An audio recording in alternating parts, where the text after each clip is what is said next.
Hello, Professor. How are you? Hi, hello, nice to see you. Okay, so the plan for today, we talked a lot about royalty and the monarchy and the specifically through portrayals of Elizabeth, and we've covered a little bit about Henry.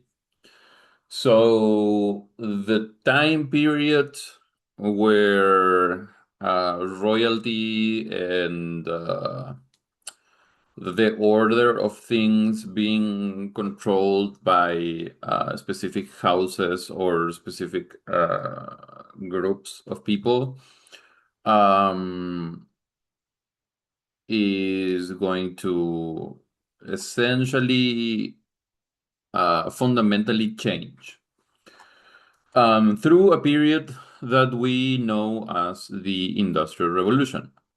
The Industrial Revolution, if we had to uh, date it, it would be from the dates that you can see on my screen. Am I sharing my screen? Yes, I am. I have the little green lines. Okay, so what is the Industrial Revolution then? The Industrial Revolution is essentially not specifically an armed revolution, although mass conflicts do begin to appear, um, but none as big as the First World War, which is still sort of a long way away. The Industrial Revolution is essentially a change and a change into how people lived, how people worked, and what the economy is based on.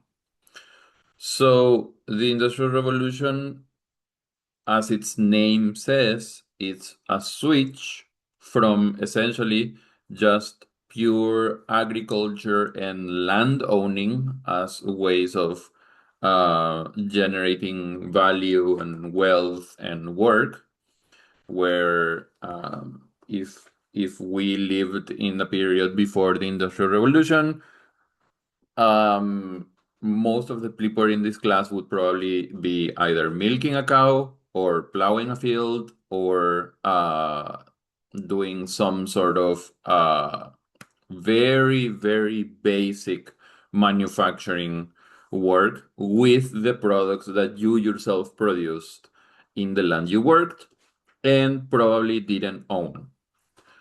Well, not probably, most likely did not own. It was probably owned by someone else, the landowner. But there are some specific inventions that we're going to mention later on. Some specific inventions that make mass production. So instead of being able to produce like one shirt per family per, I don't know, year, one person can produce hundreds in a week. So the way the economy works then fundamentally is going to shift. It is not just you producing whatever the land produces through agriculture. It is now you producing in a factory, in a place that is dedicated exclusively to the production of one item or a very limited group of items, and it's specialized, and there is a production line and there is an assembly line, and you produce essentially one thing and then you get paid for your labor. You don't get paid for things anymore. You don't trade anymore. You now work, and your work is what's being paid. So the one of the main reasons for the Industrial Revolution, one of the main causes of the Industrial Revolution is the new use of mass production techniques, like specific objects, specific inventions, and specific strategies and techniques like a production line, like a line of people, a literal line of people in which each person does one thing repeatedly. And there is a list of things that need to be done to produce one specific object. And you do your one thing, and then you pass the object in progress to the person next to you, and then he does his thing, and then that way you have a production line. So we move from agriculture to factories. We now use specific techniques and objects that make your specific skills produce more. You move, meaning the majority of people move from the countryside, from the fields, from where the farms and ranches are, to the cities where the factories are. And there is, in average, there is a growth in prosperity. This growth in prosperity doesn't mean that everybody got richer. Well, no, actually, it does mean that everybody got richer, but not everybody got richer equally, right? So the average income for Great Britain in this period of time grew 3 times by mid 18th century. Like from the start of the Industrial Revolution to the end of the Industrial Revolution, those almost 100 years, the income of people tripled. So during the Industrial Revolution and at the end of the Industrial Revolution, Great Britain is essentially 3 times as wealthy as France and Germany, which are its main competitors in Europe. In this way, Great Britain is technically the first capitalist economy because you are no longer producing things to trade. You are literally producing capital. You are producing profit. You're producing wealth. That is the purpose of the trade. The purpose of the trading and the selling and the production is no longer to have those things. It is now to produce more wealth. Now, a lot of wealth is generated, but that wealth is not spread equally, which then leads to, because Karl Marx was living in Great Britain during that time, during the time of the big factories and the first worker struggles. Karl Marx produces his first document, his famous document, the Communist Manifesto. So we can see here then a shift in the way things work in society, from farming to working in a factory, from living in outside of the cities to essentially the creation of cities, to people having specialized trades like farmer or cobbler or blacksmith or a physician. I don't know if you were extremely learned, to now having more specialized jobs, like the operator of a specific machine, and you know how to operate that machine. And there are many different types of machines. And the appearance of, not the appearance, but like the predominance of capital and capitalism. Now, the theory of economic growth or of producing capital or of producing and handling and understanding wealth is not a new thing. It's not something that appeared out of nowhere and then a factory was built and everybody was like, these ideas appeared out of nowhere. No. These were ideas that were already examined, were already written about all the way back to the 14th century, as a way to understand wealth as something separate from products. And this idea, for example, that the wealth and therefore the value of things is not finite. It doesn't end. It is something that you can manage and produce more of. Therefore, the labor, the ability to do something, the doing of the thing, the putting of the numbers, the touching of the machine, the plowing of the field, etc. Those are much more important than the wealth, because those are the things that produce the wealth. Those are the things that produce the capital.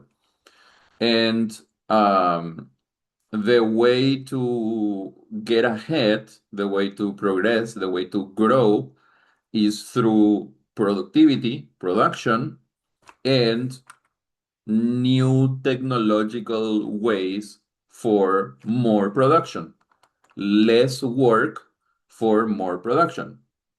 So instead of you and your ox, your cow, being able to plow one specific amount of field in one day, you no longer need to do that because now there are different methods and different strategies for you to be able to do less work for more results. And this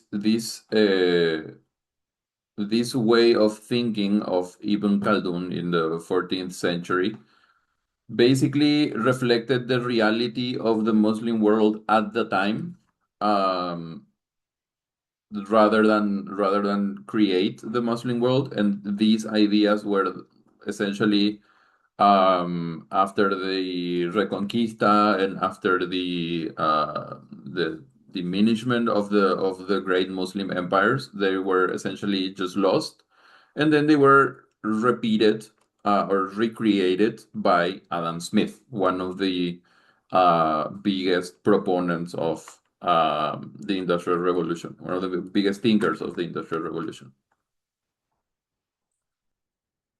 Economic growth. Then we have Weber, also a big thinker, but we are now focused more on religion, values, and what is desirable.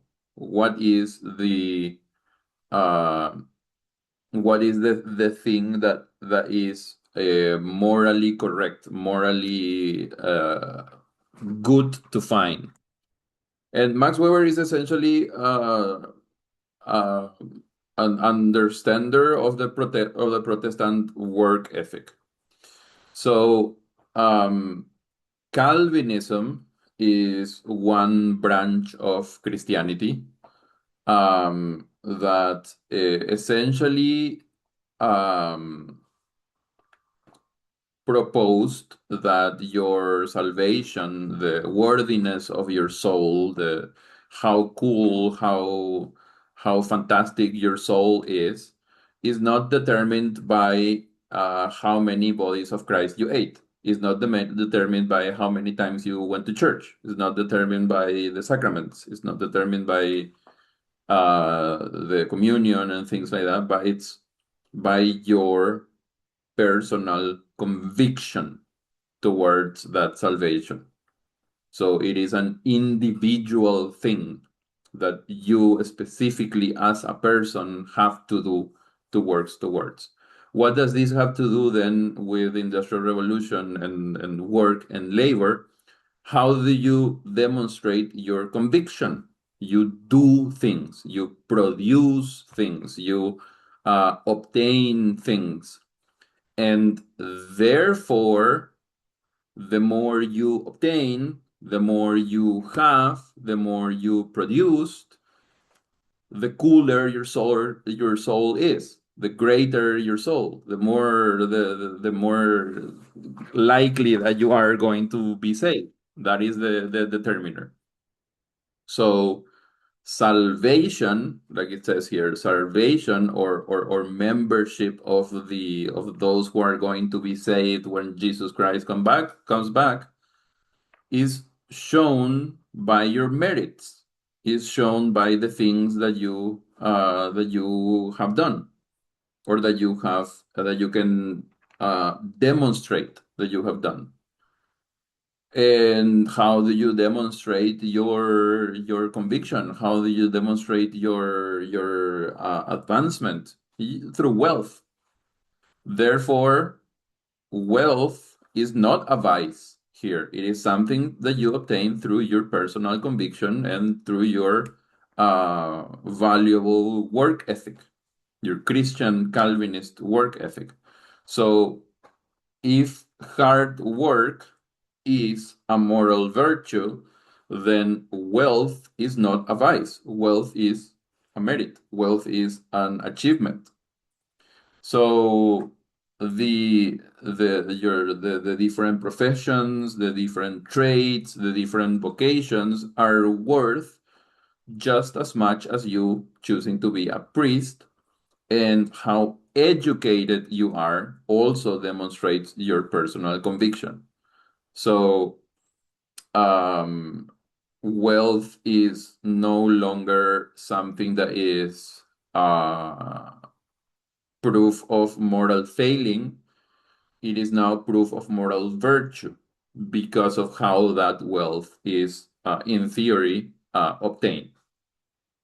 So this is why it's called the Protestant work ethic, when it's very individualistic work ethic, and it's more of advancement and wealth production. So, we've been here already. We want to go here. We're talking about all different aspects of what caused the Industrial Revolution, or what pushes forward the Industrial Revolution. So very quickly, we have the physical reasons. You can produce more with an industry instead of a farm. And therefore people move from the countryside to the city because it was the most logical thing to do, and everybody got wealthier. Not equally, but everybody got wealthier.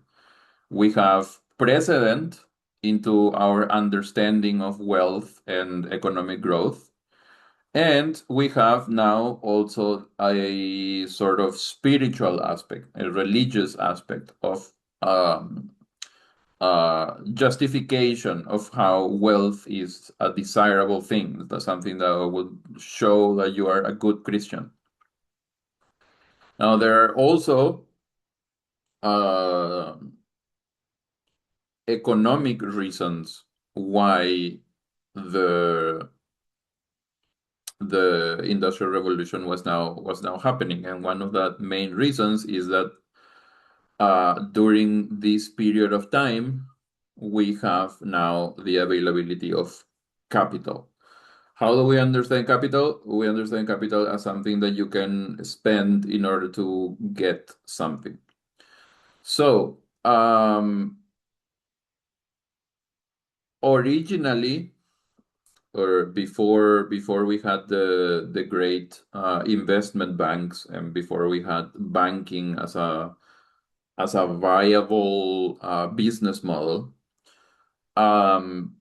charging interest on a loan was a sin, or a literal sin, because you could find it in a specific part in the Bible that if you charge interest to someone, and when you give them money, if you receive more than what you gave them, that's a sin.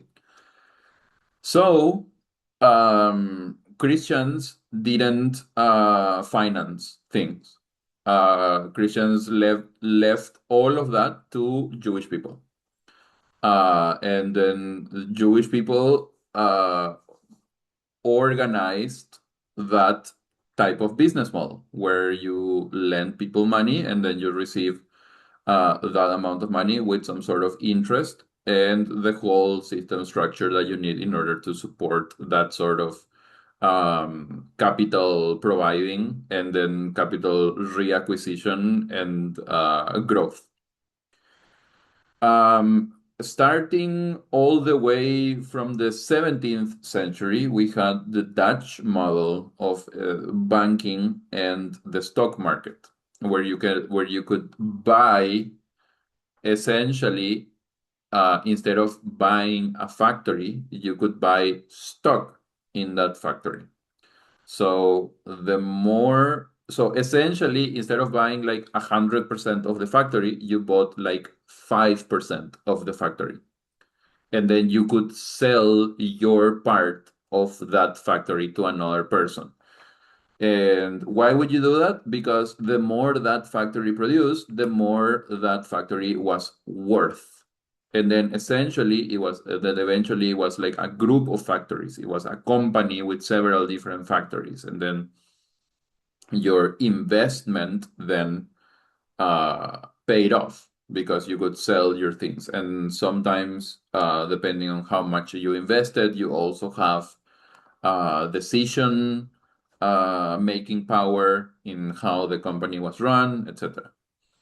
And this Dutch model then was copied by the British when they founded the first central bank, the Bank of England, to basically underpin and control the whole banking system, which then in turn makes this type of business model more stable, more safe for people who have money and to want to make that money work by itself. So essentially, investing in business ventures that are safe and are going to be growing and are going to be profitable.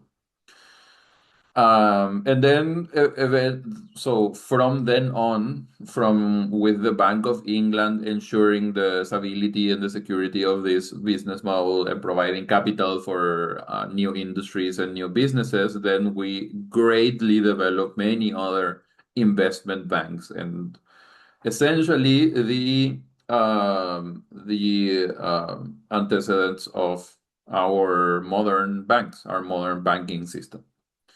So capital being available, you saying, I have this land and I have these factories and I want to buy these machines because they're going to produce X amount of thing, which is going to be worth X amount of money. And then you present that to the bank and the bank saying, okay, here is your loan to get those things. And then you pay us back. And the availability of that with reasonable rates of interest and investment was now being one of the main reasons why so many factories and so many industries began to develop. Now, also, we need to talk about the political context of the Industrial Revolution. From 1688, so in the 17th century, towards the end of the 17th century, we have sort of a lack of major conflicts or a lack that involve the whole of Europe. The big Protestant and Catholic wars were sort of uh, at a time of a lull there. And we have in 1715 the Treaty of Utrecht. Utrecht is a city, and it is essentially a recognition that each nation state or each kingdom or each empire or whatever is its own thing with its own borders, and other countries do not interfere with the affairs of those other countries. There were many smaller wars, but they were essentially a way to obtain power in different regions and to increase the power of the British overseas through the British fleet and to acquire colonial territories. So also new raw materials from around the world. And at this point, we also have the constitutional monarchy, meaning we have a king and a royal family, but we also have a parliament and a constitution. So the power of the king and the royal family and all of the princes and whatever is very limited. The strength is in parliament. So with that stability, we now have more commercial freedom and we can now have much more development, much more investment in industrial business opportunities. And this wasn't a reality throughout Europe. This was a reality mostly in Great Britain. Throughout Europe, we had a continuation and a worsening of the Catholic and Protestant wars, um, which Great Britain also participated in, but didn't participate in as a major player and didn't participate in as a place where the war was happening. It was just another conflict happening in the mainland and not in the British Isles. And one of the main reasons why it is a period of a lack of major conflicts was that Great Britain, like England and Wales and all of the many colonies overseas, was essentially unified despite some problems with the Scottish and the Irish. Now, we also have the philosophical aspect of the Industrial Revolution, where we have again another mention of Adam Smith, but we also have mentions of David Hume, James Watt, etc.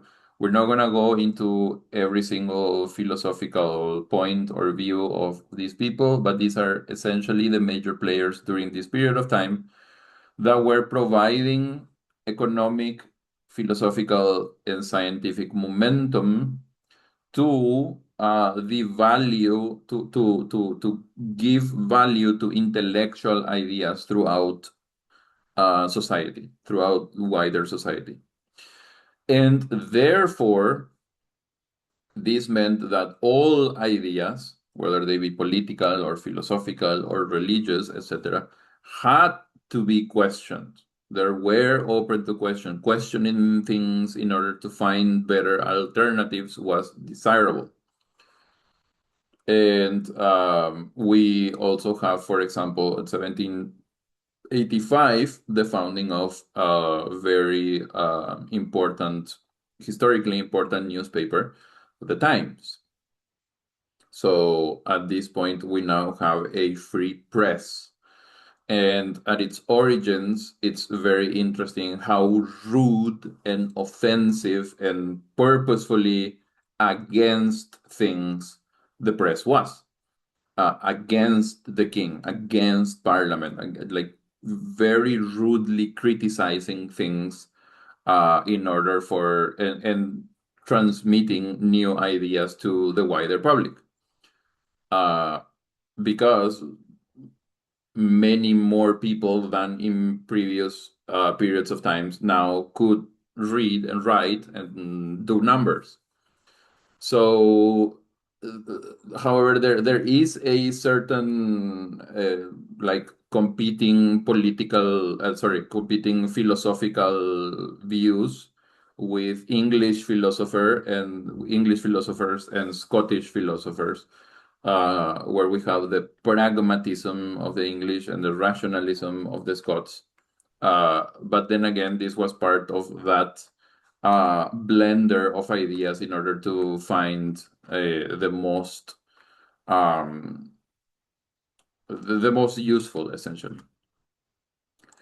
Now, during this time, we also have what we like to refer to as the British Empire. The British Empire is essentially a period of time in British history, which is essentially driven by trade between the Great Britain, the British Isles, and its many, many colonies overseas, to the point where they had to create whole companies to run whole countries or whole parts of the globe, and essentially officializing pirates. Instead of having pirates like do whatever they want, it was like, hey, how about you continue to do whatever you want, and we pay you to do whatever you want, and you kind of work for us now. And then the pirates were like, yes, 100%, more money. I love it. And I am now part of the British fleet as well. Fantastic. So the sort of the discovery age issues that were happening a lot during the Caribbean, throughout the Caribbean and around the seas around Africa, were sort of dealt with in that way by the British Empire, at least, through these essential, like, making pirates into privateers, and then here is your money. Stop raiding British ships, and you can now, with our permission and with this letter of marque here that says that you now work for the Queen, you can raid with whatever other ships of countries we are at war with. We don't care. Just don't raid British ships. So the British now had sort of like an open access to the globe. And this is also the period of time where the East India Company uh, like started to operate from the 1600 to 1858. The East India Company is most well known for the rule of India until the company was nationalized again by the British. And it's also one of it's not the inventors of slavery, is not, or they're not the creators of slavery, but they are the people who profited from slavery the most, because they were doing it like where before it was like conquered people, and like, I don't know, 100 soldiers that survive a battle are now sold into slavery. Now it was thousands of people, millions of people, like as many people as you can pack in one ship, and then you ship them and you sell them, and you profit massively from the trade of people. We also have, during the British Empire, this new mass import of new materials. For example, cotton didn't exist in Europe.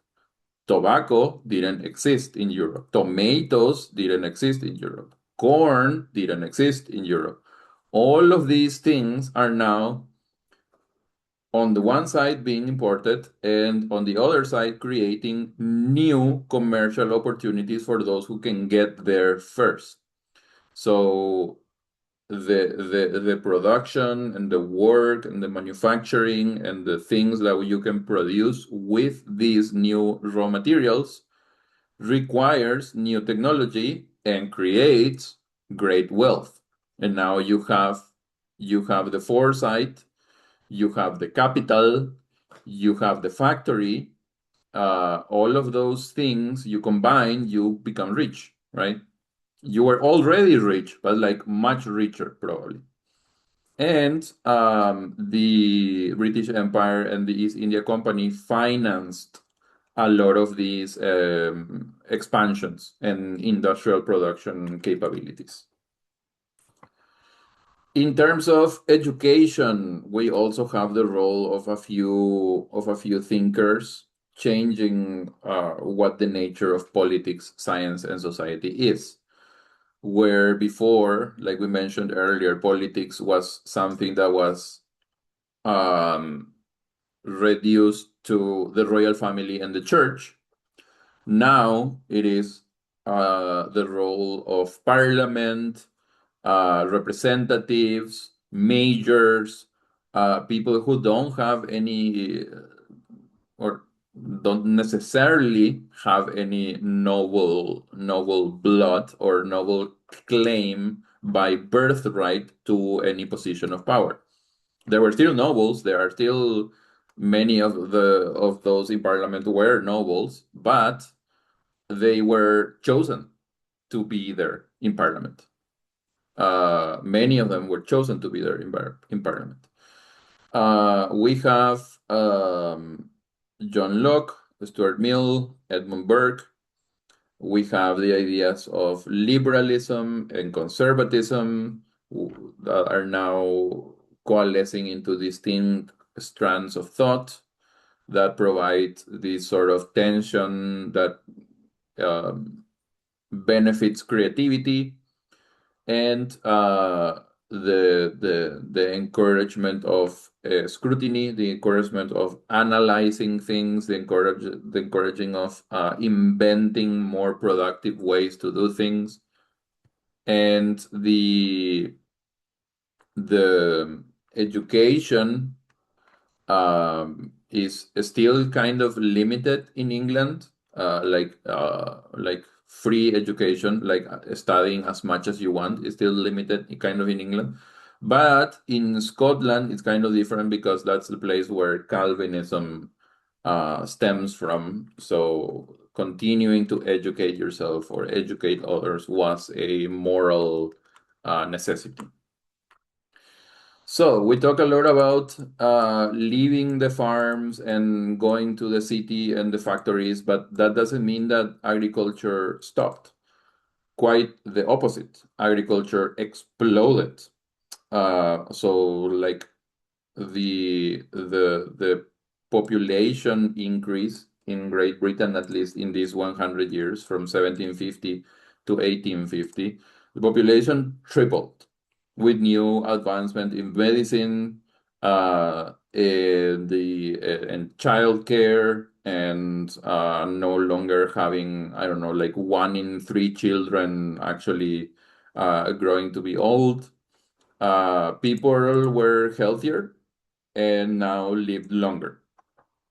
So the labor force and the agricultural production force in 1800, for example, is 2.5 times more efficient than France, which is the next country in like the next wealthiest country. So at this point, there is more food than people needing the food. So food for everybody and not needing as many people to produce that food now leaves you with more extra labor that can find their own wealth, that can find their own things that they want to do. And coincidentally, we have so much work in cities and in factories that people just flocked to cities and factories in order to pursue their futures. So all of these things provided essentially the human resources for the Industrial Revolution. And in order to protect the people and systems, we have then now some advancement in the different legal systems that we have. For example, the establishment of the rule of law. This doesn't mean that there weren't laws before this. On the contrary, it means that laws were applied if there was someone to apply the law, and however that law applicant decided to apply the law. But at this point in time, coinciding with the Industrial Revolution, we have now these ideas that the law, in principle at least, it's applied to everyone, And now also in practice is applied to most of the people, right? So whereas before it was applied to only to poor people, now we have the application of the law to most people. Now we have therefore also more secure property rights because the king can no longer decide that your property is his property, uh, because the king doesn't have that much power anymore. There is no a parliament cannot take your land because parliament is not one person. Parliament is many people who all hate each other, and none of them are going to let any of them like get like an unjust amount of power because they are all checking on each other. They are checking on the nobles. They are checking on any sort of foreign power that wants to interfere. They're checking on everybody. And now we have the importing into English the common law, because we had just common law. We now are importing principles from Roman law. This is one of the reasons why, if you know anybody who studies law, one of the hardest things that they also need to study is literally called Derecho Romano. And that is one of the foundations of the things that they have to learn because it is the foundations of many of the legal systems that we have today. And the principles of Roman law based the Scottish system allowed for greater justice and equity when administering justice, when enforcing justice. These then again provide the basis for industrial and economic expansion because you are now secure that your legal and your property rights will be upheld and will be maintained. Okay, so what we're going to do is I'm going to break you up into, let's see, how many groups are you? Let me move you around. Let me stop this.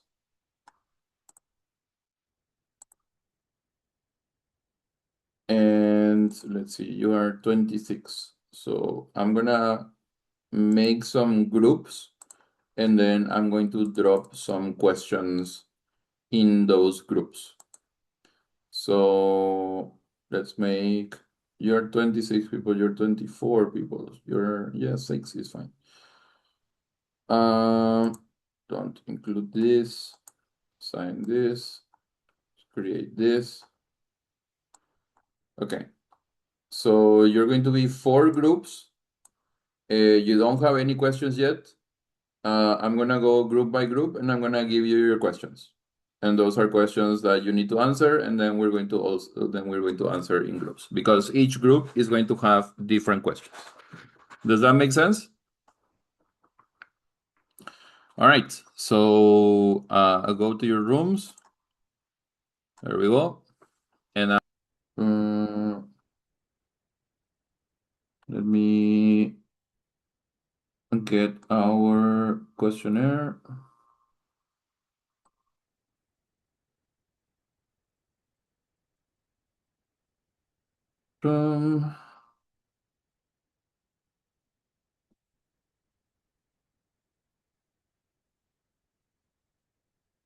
So let's get this.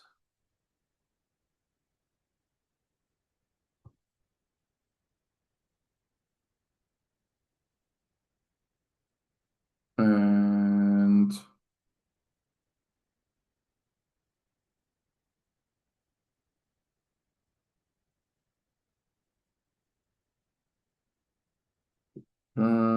okay.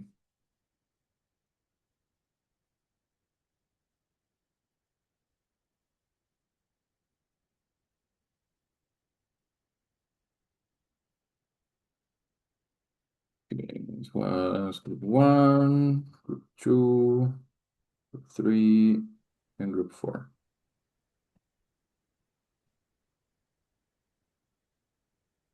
Okay. And how do I, there we go.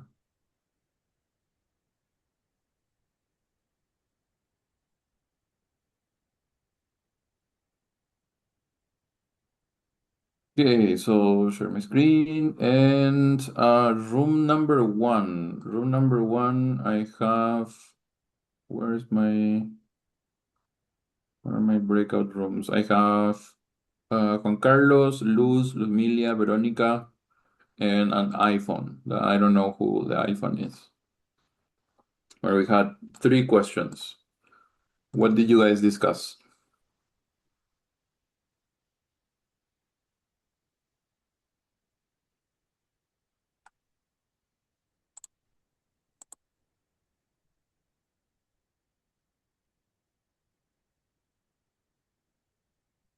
Anyone?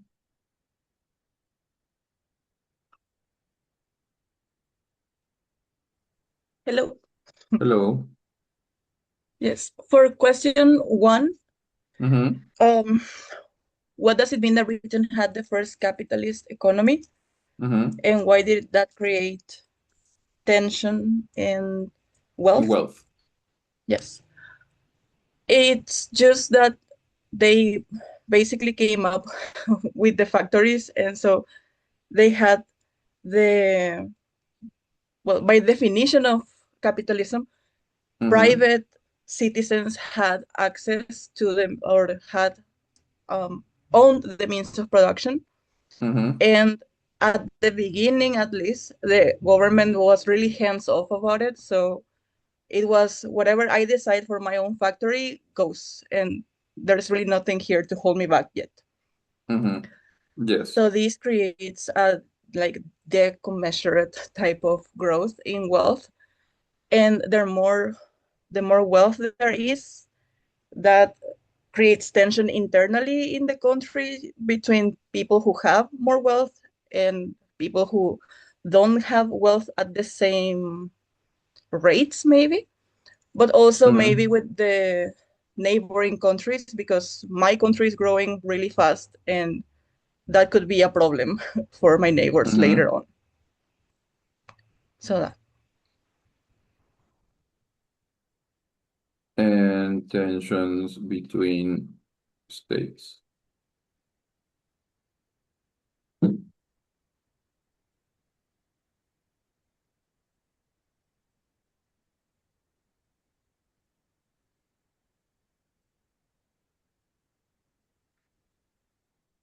All right, perfect. What about question number two? We have the original, the economics of wealth or the study of wealth to the 14th century, and then we have Adam Smith. And why is this reappearance important? Why does this gap matter? What do you guys think?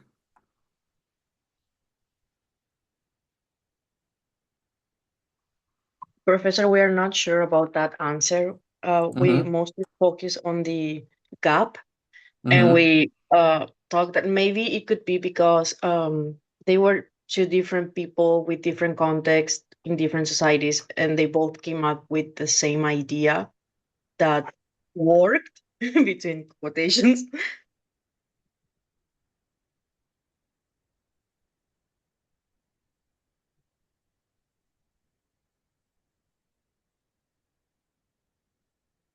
Yes, perfect. Meaning that the concepts explored, even if you go back through how many centuries for 14, 15, 16, 17, 18. Even if you go back 400 years, the concepts are still the same, even though their application and the reality in which they appear or where in which they are applied or executed are fundamentally different. Um, so yeah, great. That is essentially it. And what about question number three, related to religion?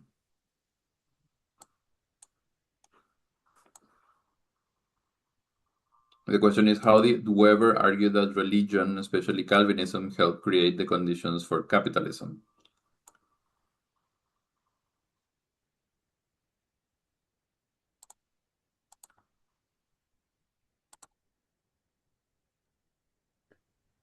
I am not also very sure on this, Mm-hmm. but um, what I found about it is that Weber suggested something like economic change was driven or had this could be driven Mm-hmm. by religious beliefs and values. In this particular case, Protestant Calvinism.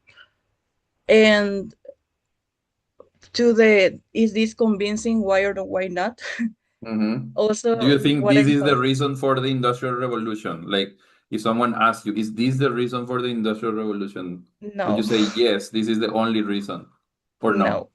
Why not? Even Weber himself was not convinced that it was the only reason. Yeah, exactly. But the thing is, they go together because they have the same kind of objectives, perhaps. Mm-hmm. But it also happened, I mean, capitalism specifically also happened in other places where there was no Protestant Calvinism.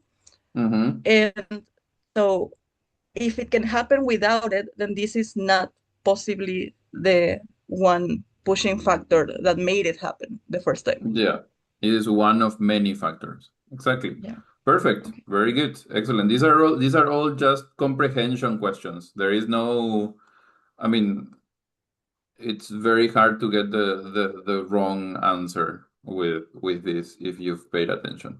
All right, perfect. Thank you, Luzmila. Then we have for group number two, we have the money and power parts of our presentation. So let's go very quickly. Why did Britain need a capital system before it could industrialize?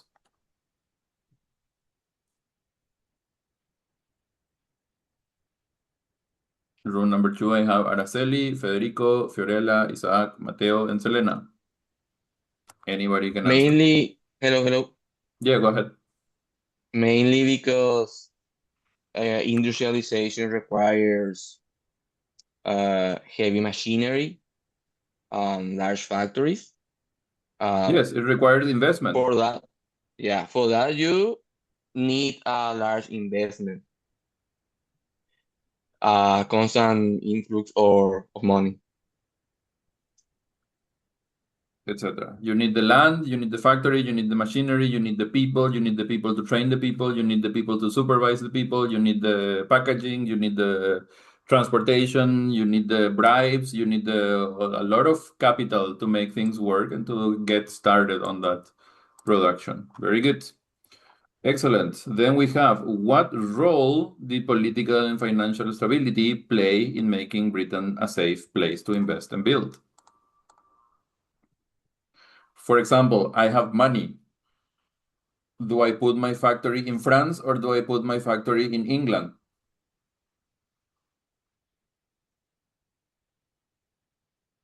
At this specific period of time?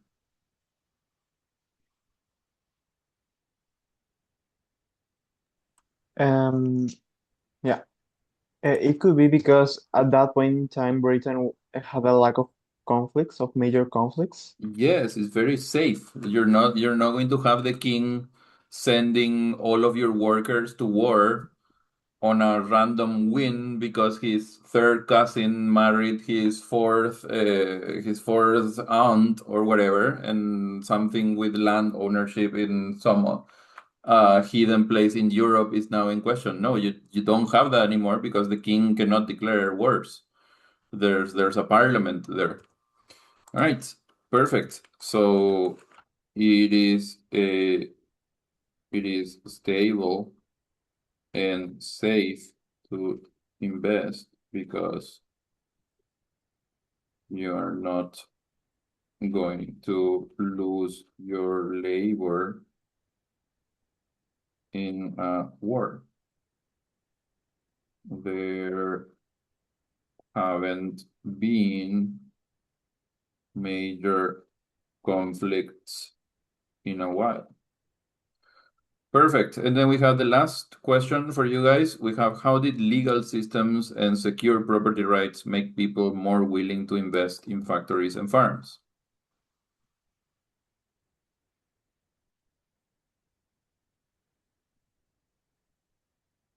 Isaac, go ahead. So with the implementation of the legal systems and the property rights, Mhm. the government didn't really have a direct way of seizing their land and possessions. And also investors felt less pressure and less risk when making very big investments for factories, for instance. Yes, you're not gonna lose your investment randomly. Yeah. There's little risk, and you can see other people are already benefiting from that lack of risk. You just have to get in on it. And the more people get in on it, the more people want to get in on it. So it is a self-constructing system. All right, perfect. Yeah, and so about the system, but we didn't really focus on it. Yeah. And because it is so safe, we also have the stock system where on top of the factories you do own, you start making your own moves towards owning other people's factories as well. For example, through the stock market.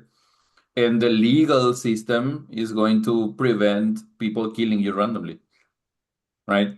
So it is a very relatively safe and risk-free situation for you to grow your capital and your money. All right, then we have the people and the land for room number 3. Room number 3, I have Adriana, Camila, Estrella, Maria, and Paloma. Why was the tripling of the population between 1750 and 1850 necessary for industrialization? What did it provide? Again, these are all questions that you can answer in your opinion, and you're probably going to be right. Estrella, go ahead. Okay, in our group, we were talking about that it provided like a larger market of goods, also workforce, as they needed to provide resources to the ones that were working, but not only them, but also the customers. Because as nowadays, the industries search for creating a need for us so they can provide us with the solution. So they supply us and to gain more profit. So also because with the more tripling of population, they could create more advanced weapons and also machines such as the telegraph and steamship, and I think the railways, so they could connect with other countries more efficiently and faster. So all of these things were to make the British Empire the most powerful one. Mm-hmm.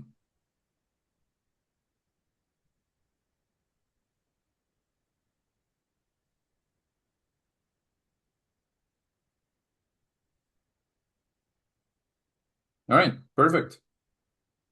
Very nice. Then we have question number 8. What is the connection between agricultural productivity and the growth of cities? Why, if one grows, does the other also grow? Why couldn't the Industrial Revolution have happened without changes on the farm first? What do you guys think? Adriana. Yes, we put that agricultural productivity was the biggest capital they had before the Industrial Revolution because Mm-hmm. most people work in farms and most of the income of the town came from these places. And once the Industrial Revolution happened, people that work in farms and had machines to fasten the process and Mm-hmm. give more product and keep their products to stay for longer. Yeah. The economy also grew because they had more time to look for other jobs, and the quality and the transportation of these products also became bigger for other countries to buy as well.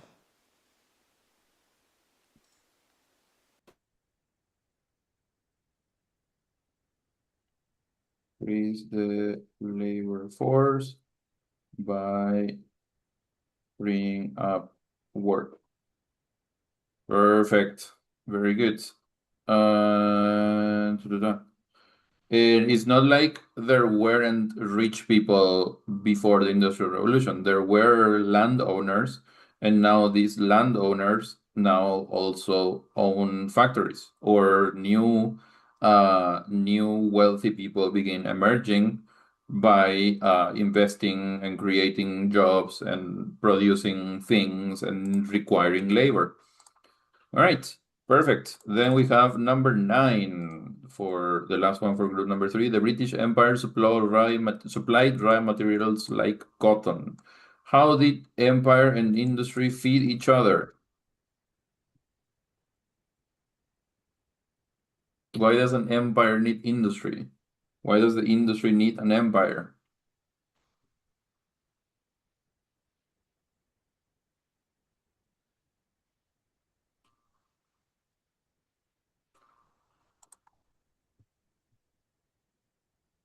Yes, go ahead, Adrian. We put that the empire supplied the industry with resources, and industries turned these materials into finished products that were sold to other countries. And this generated wealth that strengthened the empire, turning it into a solid country and made it hold a lot of wealth in the era. Because the production of the products that the land supplied made it the economy more solid. So both the empire and the industries grew together. Yes, exactly. So the empire, the large amount of different countries that are part of the British Empire, provides resources that need to be processed, that need to be manufactured, that need to be packaged, that need to be shipped, that need to be, etc.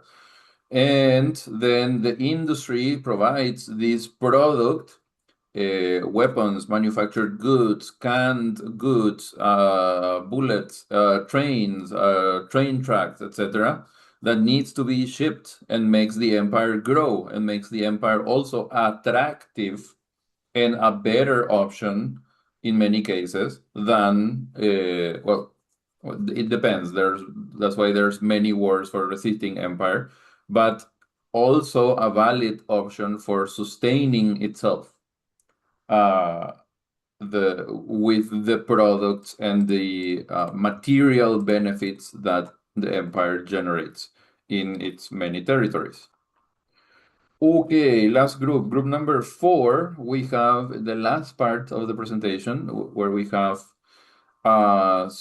one of the slides said that wealth was not spread equally. Who, in your opinion, do you think benefited most from industrialization and who benefited the least? This is one that is entirely in your opinion. Because technically, everybody benefits. In room number 4, I have Carmen, Helen, Teresa, Alexa, I think. So we had a whiteboard. I don't know where it is now, but we wrote the answers there. But I Mhm. remember a few of the things we said. For example, many workers benefited from higher wages and better transportation and things like that, Mhm. and better living conditions in general. Mhm. And there were also like many new career opportunities for middle class professionals, such as lawyers, for example.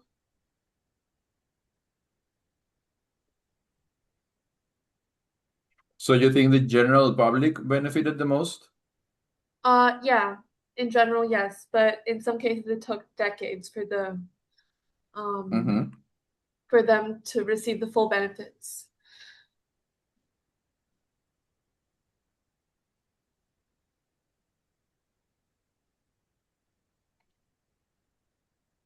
But as I understand it, women and children were often paid less. So it probably took a lot longer for them to benefit from the system as well. Yes, to have access to these benefits. Yeah. But overall, a lot of people did. Yes, perfect. There is, however, an argument to be made that people who could, at the early stages of the Industrial Revolution, already had the capital to invest and to generate more wealth and to acquire the means of production, etc., were already in a privileged position to benefit the most. But we can say this is one of the few periods in history where we can say that the general public does benefit a lot from this specific period of time. However, not equally, and especially as Teresa pointed out, wages were not the same if you were a man or a woman, or in many, many cases, a child, because the literal justification for you to earn less was you being a woman or you being a child, even though you are doing the same exact work. All right, Also, perfect. Yeah, go I ahead. wanted to add something else. I would imagine a lot of people lost work, like skilled workers, skilled artisans, for example, Yes. because machines replace so many like crafts. Mm-hmm. Yes, So artisans and craftsmen were in many ways in a position where they would lose their livelihood unless they could find a way to adapt and to be necessary in some way to the new structure, to the new system. But yes, the skilled artisan can produce a very high quality piece of something in let's say a week, but a factory can produce, I don't know, I'm throwing out a number, 1,000 of the same thing that is not the same quality, but is good enough.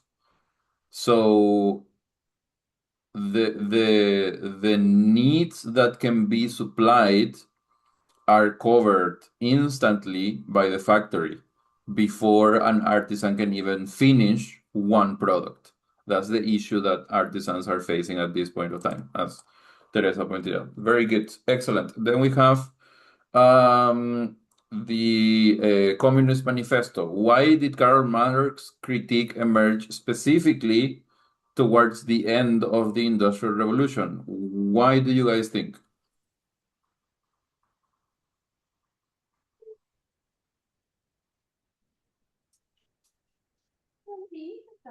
It's not like he got the idea randomly. Why do you think his ideas of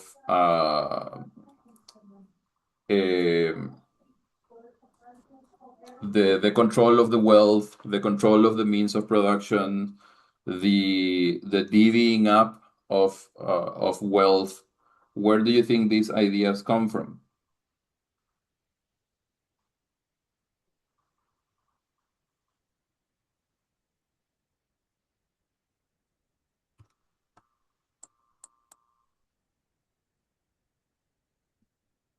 Remember, it's probably very difficult for you to have the wrong idea, and whatever idea you have is probably the correct one. Anybody would like to try and answer this? Why do you guys think his critique of capitalism appeared towards the end of the Industrial Revolution? Isaac, go ahead. Just like you mentioned before, like during the start, like things were generally good, but after a while, I think things got out of spiral. So I think that's how like I think that's how the idea of Karl Marx emerged. It was like the boiling point. And why, yes, you are probably correct. But what are the things that Marx is seeing that he is then transforming into words in paper, in your opinion? Like I think Karl, I think the Marxist theory is like sort of the criticism towards capitalism, especially like the division of social class, like people with power, people with money, and people with impecunious people, I would say. Yes, there are people with power and money and people who work and have little power. And this situation then generates the conditions for some people to be working, I don't know, 16 hours a day and have very little to show for it. And that's why he says if the workers were the ones who owned all of the factory, all of the means of production and things like that, they would be in a better position in order to, I don't know, fight for like better work conditions, etc. Basic communism, essentially. But the things that he was seeing, the suffering of factory workers, he didn't see this in Russia. He didn't see this in a factory in Russia, because Russia was essential, mostly because there were no factories in Russia at that point, I think. He was seeing the start of capitalism and its dangers, or what he saw as dangers, in Great Britain, in the British Isles, in factories throughout the British Isles. And then we have the last part. We have Locke's liberalism and Burke's conservatism are described as being in creative tension. This is the key words here. What does that mean, and why might tension between ideas be productive rather than just divisive? Why having different ideas is good, is the question.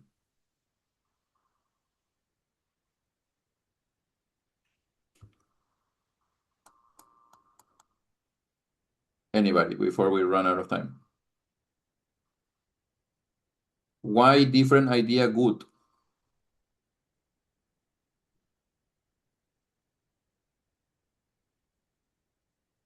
Because it gave space to discussion.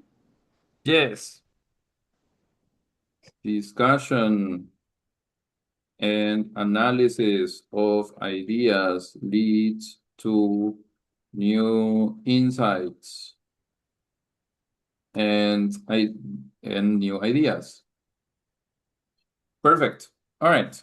Good. So we understand then, in general, the Industrial Revolution. So what is the next assignment? This is a portfolio assignment. This portfolio assignment has two parts. So I'm going to present this. You can ask me all of the questions that you have about the assignment, and then that's it for today's class. The assignment is about the Industrial Revolution. It's mostly centered on the Industrial Revolution. And you essentially are going to create, this is a creative work.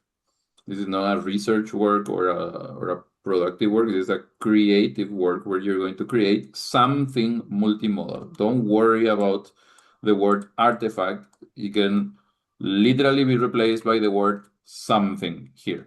Something multimodal. What does that mean? It means this is the context. This is the situation that we are assigning to you guys. You are a peasant that moved to the city a year ago, and you now work at a factory. That is the fiction. That is the fictional premise of the work that you're going to create. You need to create something multimodal, and here we have some examples. This doesn't mean that you have to do one of these. It doesn't mean that you have to do one of these things that we have here. It can be something as long as it's multimodal. What does multimodal mean? It means that it's more than just text or more than just image. Okay, it needs to be a combination of things. So it can be a postcard with a letter, for example. There you go. Text, image, and the arrangement of the things in the postcard. That's multimodal already. For example, a postcard that you send to someone back home, back at the farm, or whatever. It can be a WhatsApp conversation. We pretend WhatsApp was invented in the 1600s and everybody had a cell phone, for example, and they are sending each other text messages. Okay. Can be a WhatsApp conversation with someone back home that includes whatever memes or emojis or whatever that you would send after your hard day of job in the factory to I don't know, your family or your parents back home. Or any other piece of media, meaning short story, meaning diary, meaning fan fiction, meaning short video. Any of those things are valid as long as you fulfill the premise. You are a peasant, you're no longer a peasant, you're now a factory worker or whatever appropriate to your situation, and you moved to the city a year ago and you will now work at a factory. So you have to include some type of image. And for the content of what it is that you are creating, these are the aspects that you explore in whatever it is that you make. Short story, diary, fan fiction, postcard, WhatsApp conversation, whatever. These are the things that are discussed or that your creation, your creative work explores. Here is an example. Here is a WhatsApp conversation between two people. So we have the three questions. How was your life change? Is it worth it? And the future. They are not part of the conversation, but they are essentially touched on during the conversation. Federico, go ahead. Referring to the time period, it has to be the present day. No, The story has during the Industrial Revolution. You are a Okay, person okay. in the Industrial Revolution. You are a Thank you. person from 1750 to 1850 in England. You are a person who existed at that specific period of time. And this would be, for example, a conversation between a person who moved to the city and a person who is still back home at the farm or at the ranch or at the town or wherever. So, for example, we had these requirements going back to the previous page, the requirements for the content. We have them here included as part of the conversation. For example, the changes, we have the conversation between the person in the city, the person in the town or in the farm. We have the city is filthy, but oh my God, so much fun. There is always something to do. And the other person answers as if there was nothing to do here.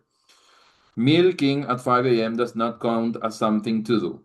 And then the other person says, "But you say that, but I bet you miss gossiping over breakfast," etc., etc., etc. And you explore different aspects, for example, in a conversation between two people. One of the things that I think of, for example, because you can do this assignment or this part of the assignment in small groups, in groups of up to 4 people. You can literally just create a WhatsApp group with the factory name or whatever, and just have like 4 people talking as if you were living during that time, and then present the screen captures as this part of the assignment. That could be an idea. Another example is a diary. A fictional diary written by a person who is going through this situation.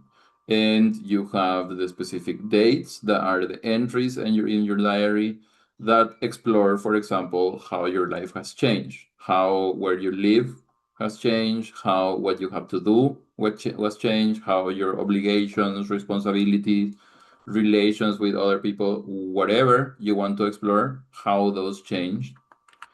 The is it worth it part, was the change justified? Is the change acceptable? Is the change something that you want to redo? In the fiction that you are creating, you decide. It doesn't need to be specifically yes or specifically no, and it doesn't have to be specifically answered. It has to just be analyzed in some way, shape, or form. We're going to give you these examples so you can take a look at them on your own.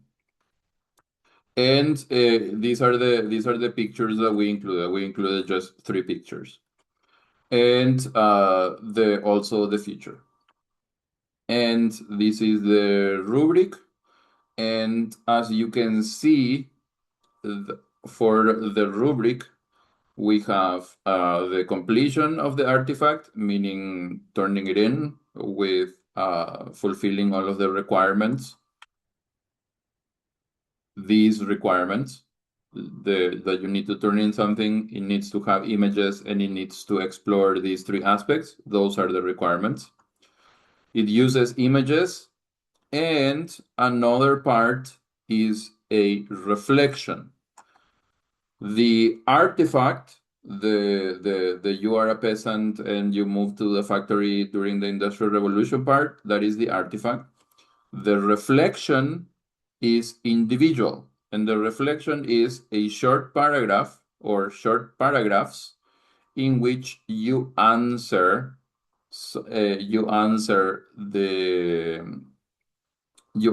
these questions here. So, I mean, you answer this section here. So looking at the artifact that you created, whether individually or in a small group, you write one paragraph containing the answer to was it worth it in one sentence or not. And you choose one decision that you made, one editorial decision, where you chose to use pictures with color, you chose to use pictures with sepia tones, you chose to use cartoons, you chose to use realistic. Why did you choose to do those things? Meaning, what did you choose? What were the alternatives and why didn't you use it? And what does your choice tell the reader? So essentially, breaking down why you chose to write about the things that you did, why you chose to use the images that you did. Does that make sense? So there are two parts of this assignment. One that you can turn in as a group, and one that you have to turn in individually.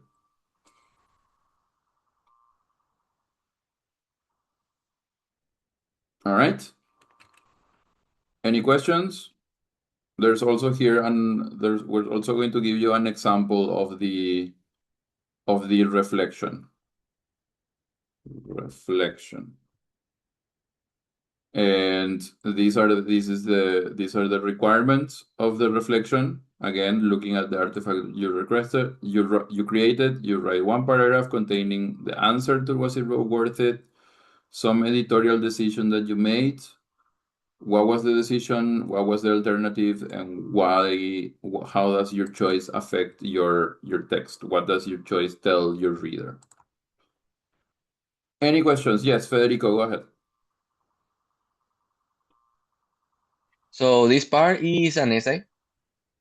Or not? It's technically, you can call it an essay, but it's not really an essay. It's just a short reflection, a short paragraph. Okay. Yes, that you turn in individually. Isaac, yes, go ahead. I was wondering if we could do like a video, like edit with like a editing software. Yes. With take into account that video usually takes more work and more coordination between people than just text and images. But if you want to do it, if you feel capable of doing that, then it is still a multimodal artifact, and it still satisfies the requirements of this assignment, of that part of the assignment. Does that make sense? All right, perfect. All right, any other questions about this assignment? They're all going to be, all of these materials are going to be uploaded to the Moodle. And these two files, the one with the examples for the artifact and the example for the reflection, they're going to be also part of the assignment. They're going to be uploaded as part of the assignment. All right. If there are no more questions, then that is going to be it for today. And we'll see you again next week.